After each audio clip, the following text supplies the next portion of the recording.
اللہ اللہ۔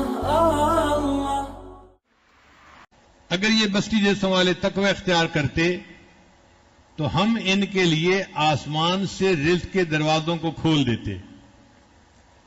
اللہ آسمان سے رزق کے دروازے کھولتے ہیں جو انسان گناہوں سے بچتا ہے۔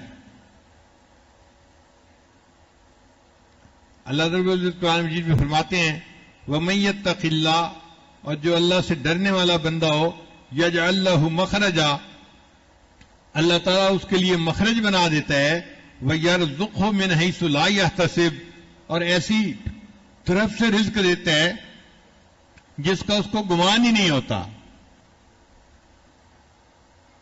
ہم بھی اگر تقوی اختیار کریں گے تو اللہ رب العزت ہمارے لیے رزق میں آسانیاں فرما دیں گے۔ پھر پانچواں دروازہ ہے کثرت عبادت۔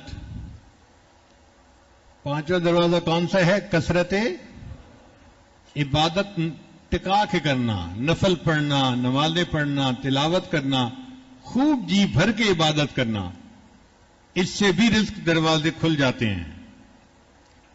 حدیث مبارک ہے ابن آدم تفرغ لعبادتی، اے ابن آدم میری عبادت کے لیے اپنے آپ کو فارغ کر لے، املأ صدرک غنن، میں تیرے سینے کو غنا سے بھر دوں گا، واسد فقرک، اور تمہاری تنگ دستی کو میں بند کر دوں گا۔ یعنی عبادت کرنے سے اللہ تنگ دستی کو بند کر دیتے ہیں اور سینے کو غنا سے بھر دیتے ہیں۔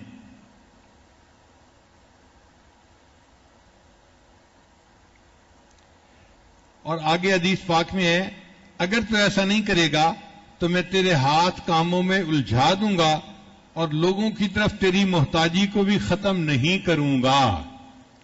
یہ ہماری زندگی کا حال ہے کہ کام میں ہاتھ بھی الجھے ہوئے ہوتے ہیں، ہر وقت کام، ایک ختم نہیں ہوتا دوسرا اوپر سے، دوسرا ختم نہیں ہوتا تیسرا اوپر سے، دفتر میں کام کرتے کرتے گھر آتے ہیں، گھر میں بھی فون آنے شروع ہو جاتے ہیں، رات کو بھی فون آتے ہیں، تو ہاتھ کام میں الجھے ہوئے ہوتے ہیں اور لوگوں کی طرف ہر وقت کی محتاجی ہوتی ہے۔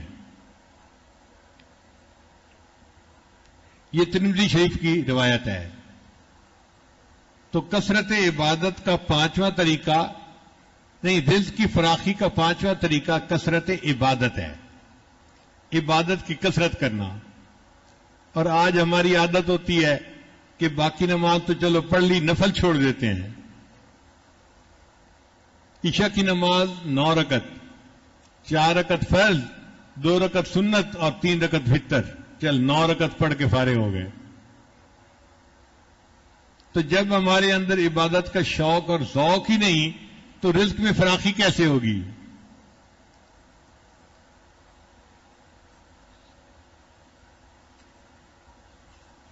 جو گھوڑے مقابلہ جیتتے ہیں نا، دوڑوں میں فرسٹ آتے ہیں، تو ان کو گھوڑے ٹانگے کے اندر نہیں استعمال کیا جاتا۔ آپ نے کبھی دیکھا ہے کوئی چیمپئن گھوڑا کسی تانگے میں استعمال ہو رہا ہو؟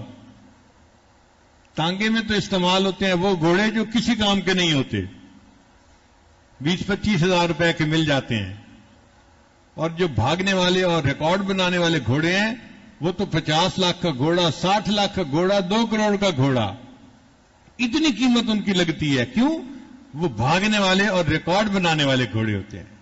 اسی طرح جو بندہ اللہ کے دین کا کام کرنے والا ہوتا ہے، اللہ اس کو دنیا کی گدا گاڑی کے اندر نہیں پھنسا دیتے کہ وہ بیٹھا ہوا ہے اور دنیا کمانے کے لیے لگا ہوا ہے۔ اللہ اس کا رزق ایسا آسان کر دیتے ہیں کہ اس کو اللہ تعالیٰ اس کے دین کے کام کی وجہ سے کھلا رزق عطا فرما دیتے ہیں۔ اب یہ دنیا دار لوگ پریشان ہوتے ہیں کہ ظاہر کرتے بھی کچھ نہیں اور ہے بھی ان کے پاس سب کچھ۔ جی ہاں، وہ اللہ دیتا ہے، اللہ کا وعدہ ہے تو اللہ وعدے کو پورا کرتا ہے۔ لا الہ الا اللہ، لا الہ الا اللہ، لا الہ الا اللہ، لا الہ الا اللہ، لا الہ الا اللہ، لا الہ الا اللہ، لا الہ الا اللہ، لا